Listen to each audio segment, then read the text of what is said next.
So Gable Stevenson knocked out my Uber driver last night. I'm still unfortunately waiting on my Chipotle order, but that's beside the point. He did it in impressive fashion. 13-second knockout over my Uber driver. And although it's not against the best levels of competition, I'm liking what I'm seeing over here. Here we go. Stevenson!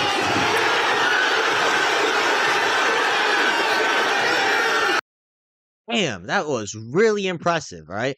You got to keep in mind this guy is primarily a wrestler. And I'm not saying that Gable Stevenson has some like godlike hands where he's like instantly gonna be in the top five.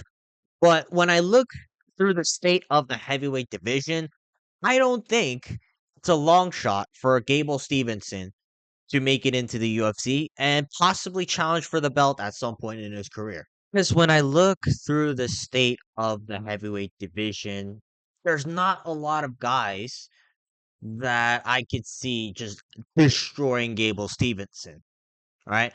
Maybe the top five can Tom Aspinall, Cyril Gahn, Alexander Volkov, Sergey Pavlovich, Curtis Blades.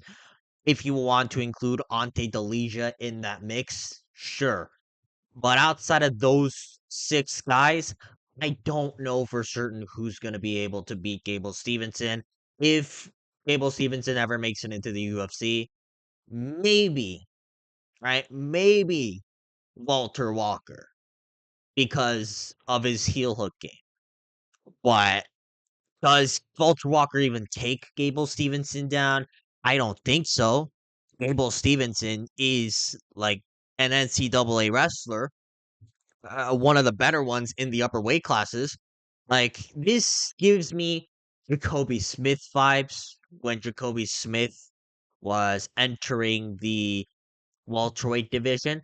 But the difference is if Gable Stevenson can make a career in MMA and enter the UFC, I think he's gonna have a lot more hype to his name because he was at the top of the NCAA wrestling at some point in his career. So if he can put his wrestling in an effective way in mixed martial arts, as well as be able to just get better with using his hands, I think he's going to be a very tough guy to beat in the heavyweight division. I will be rooting for Gable Stevenson's, potential debut in the UFC. I don't think he's going to be able to make it as of right now, but who knows? Maybe like get him like a 2, 3 more fights in some feeder organization, Cage Fury, LFA, to check if there are any heavyweights really willing to fight Gable Stevenson. And then we can put him on the contender series. And from there, I think Gable Stevenson will be able to showcase just how good he is as a mixed martial artist. Also in dirty boxing, though, we got John Bones Jones. All right, here is John Jones begging Dana White to let him fight on the White House. Can't wait to see you compete the White House. Can't wait to see it. I know. I really hope it happens. Dana, bro, please, bro. Please. I'm training. I feel great. I'm healthy. And I'd be so honored to represent our country and do what I do best.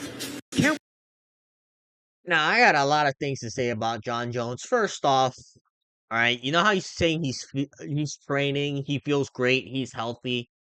All right, then, Dana, why don't you fight Tom Aspinall if you're feeling so great and so healthy and you've been training constantly? Because the excuses that this man put out throughout his whole debacle as the quote unquote heavyweight champion. All right. He's been talking about, oh, I went to Thailand sniffing other men's hair. I was doing a lot of drugs in Thailand, allegedly. All right, I'm not accusing him of anything.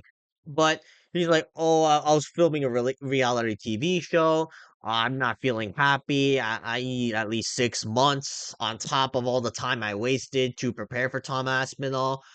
Oh, I'm retired. I just don't see the reason as to why I should fight Tom Aspinall. Like, John Jones has put Dana White and everybody through hell because at the end of the day, he didn't even bother to try and fight Tom Aspinall.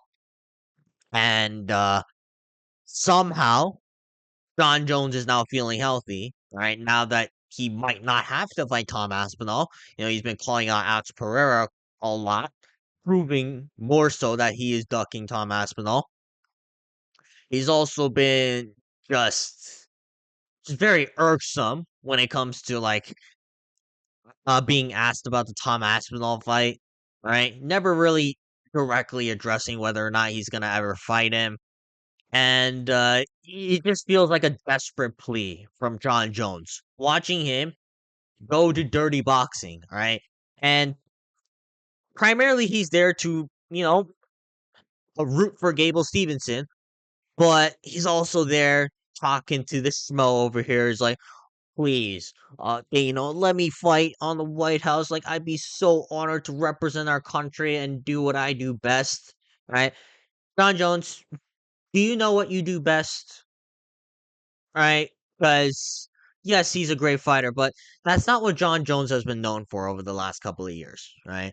He's been known for getting into violent altercations with women specifically for quite some time. Right? If anything, he's had more altercations and allegations against him from women specifically over the last 4 years than he's had actual fights. Does Dana White and Donald Trump want someone like that in the White House? And keep in mind, Dana White's also pissed about the fact that you retired prematurely and didn't fight Tom Aspinall. I don't think so. So, John Jones, keep begging. All right, just coach Gable Stevenson. You've retired. You've made that clear to everybody, and I think everybody is happy for the fact that you have retired on your own terms.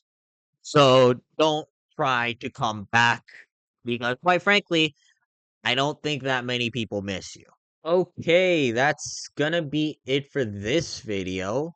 But I have something special that I'll maybe post. I'm not entirely sure. Right? It's about this particular Jones fan I found online that I kind of disagree with. But leave a comment down below if you guys want to see that video. Otherwise, though, I'll probably just post the regular same old stuff.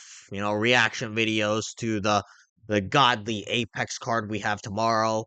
Maybe like a matchups to make video on top of that. Alright, but if you guys want to see any other videos like this, please make sure to like and subscribe.